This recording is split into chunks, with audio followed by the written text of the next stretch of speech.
Eastern long-neck turtle.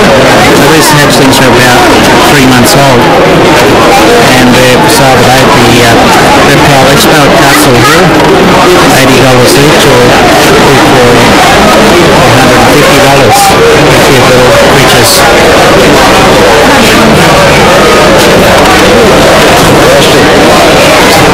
Tell us a bit about Turtle Town, what you do, you rescue turtles? Yeah, a lot of rescue turtles are given to me.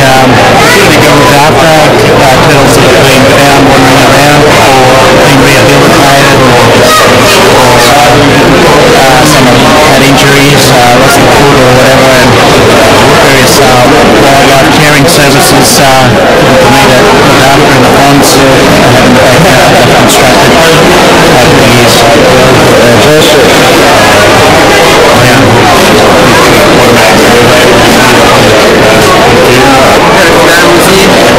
Got some of my own personal collection, the Yellow Children's, Stripy Jungle, a little Pippinotail gecko, the Asper, Striped Coastal I bred this season, related to all these snakes down the bottom here, and little Hypo Rattles.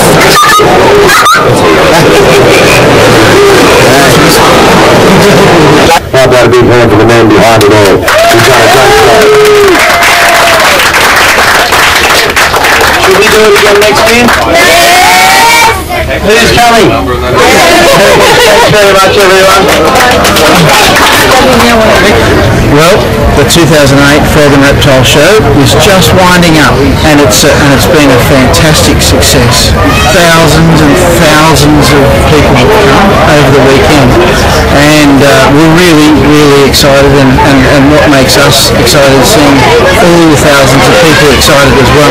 The Best in Show competition, we just announced the winners, and it's really exciting, and the kids that won are just beside themselves, and the people who walk through the hall are all happy and all interested, and fingers crossed. In fact, I know the enthusiasm's passing on. So and we're hopefully creating more little budding herpetologists, and that's the aim of the whole show. I think definitely there's a lot of young and old here today. Definitely. A terrific job, but a lot of work into it, a lot of days' work behind the scenes. Yeah, well, it was a good 2 weeks straight of construction, basically. 2 weeks straight of construction. It was hard work, but I must admit, it's not me, it's all the helpers, the volunteers. They're just amazing. They just come out of nowhere to make this happen, and it's really nice to have people that just bust their guts to help. It's really nice, and I appreciate it so much. It turned out good.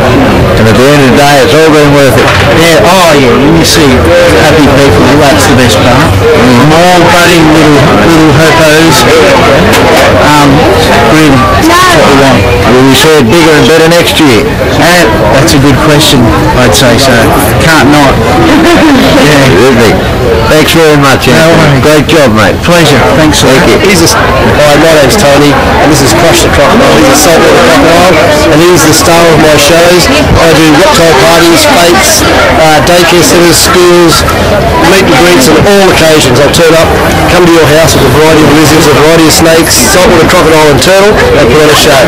Now, the show's different depending on the ages of the kids, but it's all hands-on, a lot of fun. You can learn a little bit about our environment at the same time, and get to learn why we're so lucky in this country to have these beautiful reptiles. Terrific. Thanks for the words here with Mountains Reptile Awareness. Most of you probably know that I do educational shows around Australia, and I've also recently produced this DVD that's Cut the Crap, the truth about Australian snakes. I was planning to be one of the series, but my cameraman has escaped in the wilds of New Zealand. Whether we'll ever get him back, I don't know, but if we do, we'll be doing number 2. Number 1 is available, and people are speaking very highly of it, despite the fact that I did it. And don't forget, you can scare the kids in the bed with my ugly face. So it's got a double advantage. Talks about safety with snakes, how to avoid snake bite, which is better than treatment, and also very detailed first aid. It features 4 of the largest and most common venomous snakes in Australia. I recommend it to you.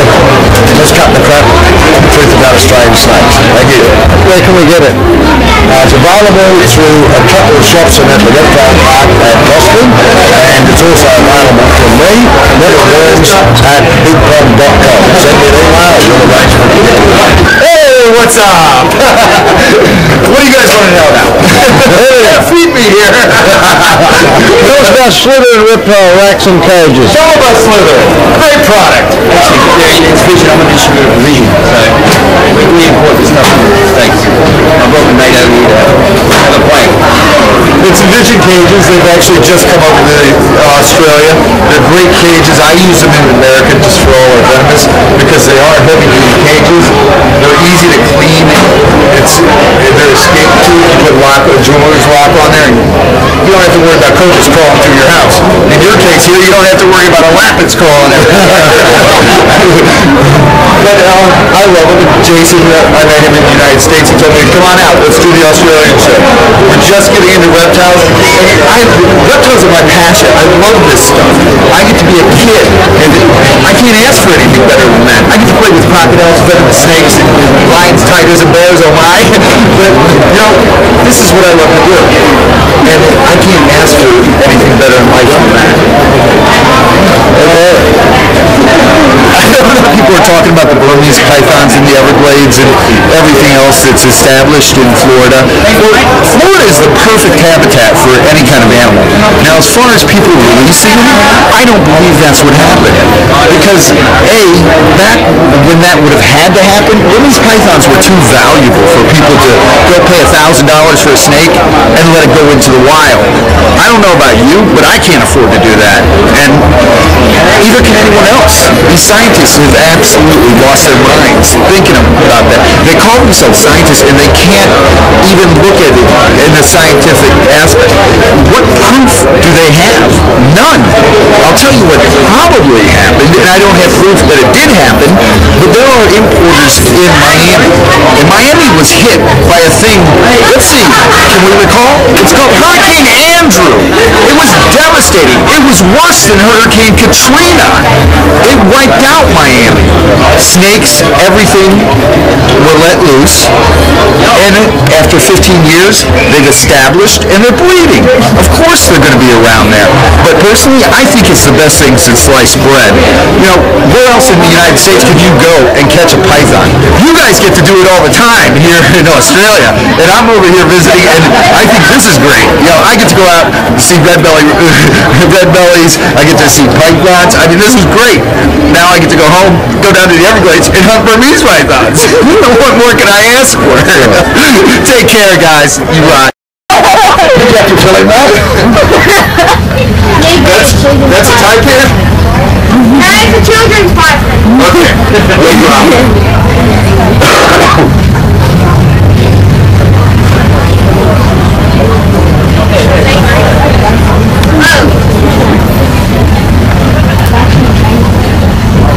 Well, I put it in there, though. I'm not sure if it is a children's python. It's potentially the most dangerous snake on earth, and Robbie is extremely experienced. Otherwise, he wouldn't be doing this, but we wanted to get some good photos. And this was an opportunity, thanks to Bob bringing this animal in. As you can see, he's well over the 2-metre mark, around the old 7 foot plus, and very, very dangerous snake, potentially. Got an awesome reputation for savagery, which isn't really deserved until you upset it. In the wild, they're one of the shyest snakes on earth. But when handled like this, they can be dynamite. Notice the very long forebody and the long coffin-shaped head. They're far more intelligent than most snakes, and they know exactly where to bite Robbie.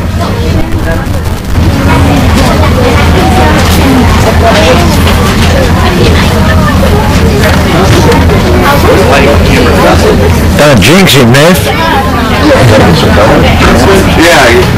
we gotta get Julie here. Alright, here, next second.